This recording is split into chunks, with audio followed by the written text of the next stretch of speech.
What happens when a family, a dynasty, stands against its own blood, its own brothers? What happens when the line between dharma, or righteousness, and adharma, or chaos, begins to blur? This is the story of the greatest war in history. This is the story of the Mahabharata. Today, we turn every page of this colossal epic and understand its complete story from the beginning to the very end. Our story begins with King Shantanu of Hastinapur. He fell in love with the goddess Ganga, who agreed to marry him on one condition, that he would never question her actions. The king gave his word. But when Ganga proceeds to drown 7 of their newborn sons in the river, one by one, King Shantanu stops her as she is about to drown the 8th. The moment the condition was broken, Ganga vanished, but not before handing their 8th son over to the king. This son would grow up to be known as Devavrata, a warrior whose equal had never been seen and never would be. But the story takes a turn when King Shantanu falls for Satyavati, a fisherman's daughter. Satyavati's father sets a condition for the marriage, that only his daughter's son will become the king of Hastinapur. Hearing this, Devavrata makes a sacrifice that history had never witnessed. He takes a vow that he will never become king, and that he will remain a celibate for life, so that his children could never lay claim to the throne. Because of this Bhishma Pratigya, this terrible vow, Devavrata came to be known as Bhishma. The Kuru dynasty continued through Satyavati's sons. But destiny had other plans.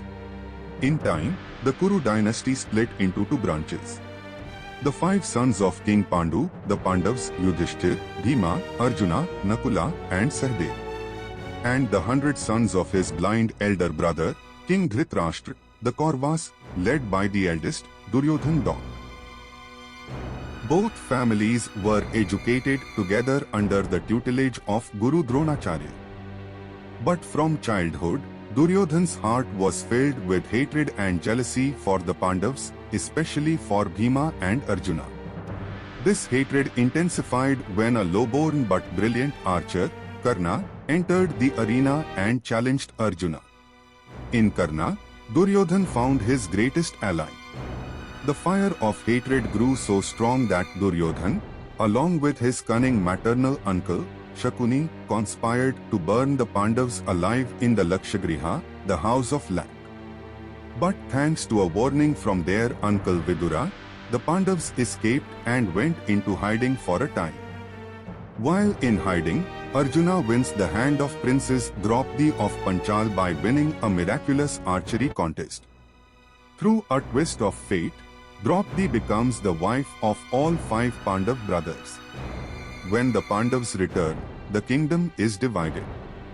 They are given a barren wasteland, Khandava Prastha. But through their efforts, they transform it into a paradise on earth, the magnificent city of Indraprastha.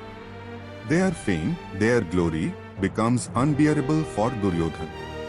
And that's when Shakuni plays his greatest gambit.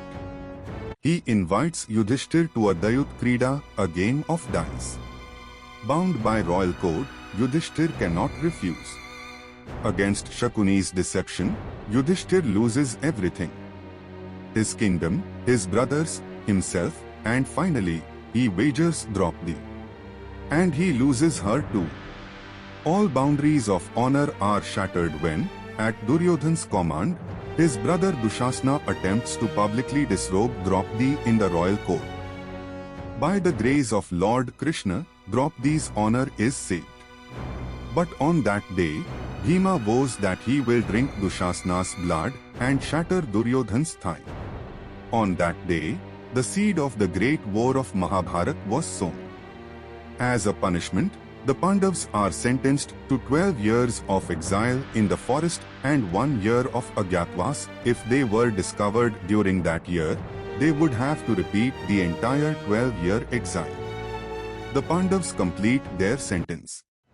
But when they return to ask for their kingdom back, a pride-round Duryodhan flatly refuses. He declares, without a war, I will not give them land enough to fit on the point of a needle. All paths to peace were now closed. There was only one path left. War. In this great war that lasted for 18 days, the greatest warriors of history stood against each other.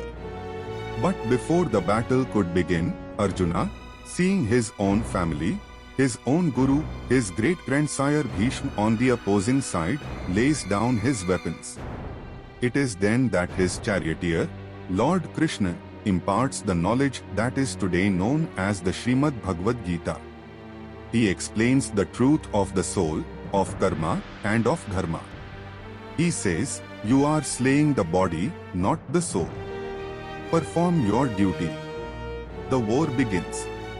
One by one, the great warriors fall. Grandsire Bhishma, who had the boon of choosing his time of death, lies down on a bed of arrows shot by Arjuna. Guru Dronacharya, upon hearing a false rumor of his son Ashwathama's death, lays down his arms and is slain.